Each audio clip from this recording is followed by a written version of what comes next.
Hola amigos, comenzamos con este podcast una aventura que nos llevará desde la destrucción de Jerusalén en el siglo I hasta la segunda venida de Jesús.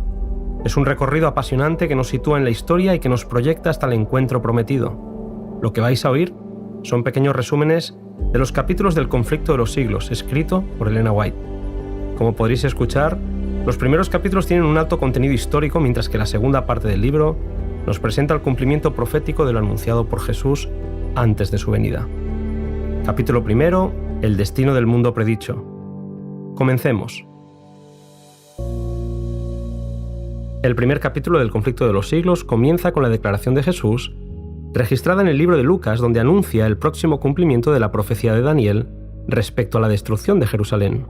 Jesús dijo que lloraba por el fatal destino de los millares de Jerusalén, por la ceguedad y por la dureza del corazón de aquellos a quienes él viniera a bendecir y a salvar. Nos encontramos ante un primer capítulo que resume siglos de historia, siglos de apostasías y rebeliones, de una ciudad que podría haber sido para siempre la elegida de Dios.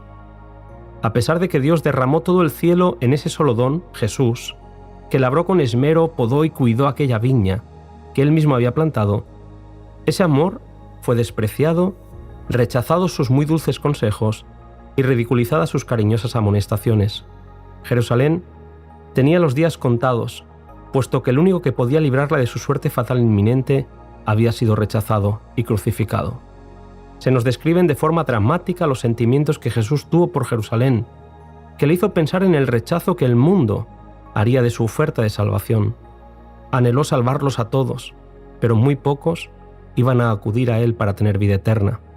Elena White exclamó: «Terrible ceguedad, extraña infatuación». La paciencia y la misericordia divina aún se manifestaron otros 40 años tras la crucifixión de Jesús. Cuando retiró su protección, la maldad y la crueldad satánica se adueñaron de la situación, quedando Jerusalén en manos del enemigo. Pronto llegaría su destrucción. Las huestes romanas sitiaron la ciudad, mientras que en el interior los judíos seguían pensando que Dios los protegería, puesto que eran el pueblo escogido. Las escenas eran cada vez más horribles y se presagiaba el fin. Leemos que cuando el general Cestio Galo retiró sus tropas sin previo aviso y sin razón aparente, los cristianos que habían creído las palabras de Jesús aprovecharon para huir de la ciudad. Ninguno habría de perecer allí. Los obstinados judíos pensaron que Dios había entregado en su mano a los ejércitos romanos y salieron de la ciudad para matar a la retaguardia del ejército en su marcha. Cuando bajo el mando de Tito el ejército romano volvió a sitiar la ciudad, el odio y la sed de venganza de los soldados ya no conocían límite alguno. Leemos: «Vanos fueron los esfuerzos de Tito por salvar el templo. Uno mayor que él había declarado que no quedaría piedra sobre piedra que no fuese derribada». Terribles escenas son descritas en este primer capítulo, en el que se afirma que 1 millón de judíos murieron en la caída de Jerusalén. Al concluir este dramático capítulo introductorio, Elena White escribe: «No podemos saber cuánto debemos a Cristo por la paz y la protección que disfrutamos. La destrucción de Jerusalén es una advertencia terrible y solemne para aquellos que menosprecian los dones de la gracia divina y que resisten las instancias de la misericordia de Dios».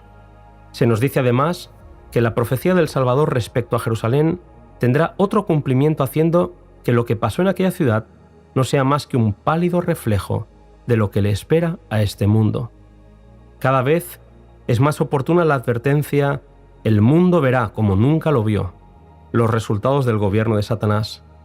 Y sin embargo, el mundo no está hoy más dispuesto a creer el mensaje dado para este tiempo de lo que estaba en los días de los judíos. Para los que sí hemos creído y confiamos en su promesa, sepamos que el pueblo de Dios será liberado, porque serán salvos todos aquellos cuyos nombres estén inscritos en el libro de la vida. Queridos amigos, hasta aquí la lectura o el resumen del primer capítulo. Nos encontramos en el siguiente, que lleva como título La fe de los mártires.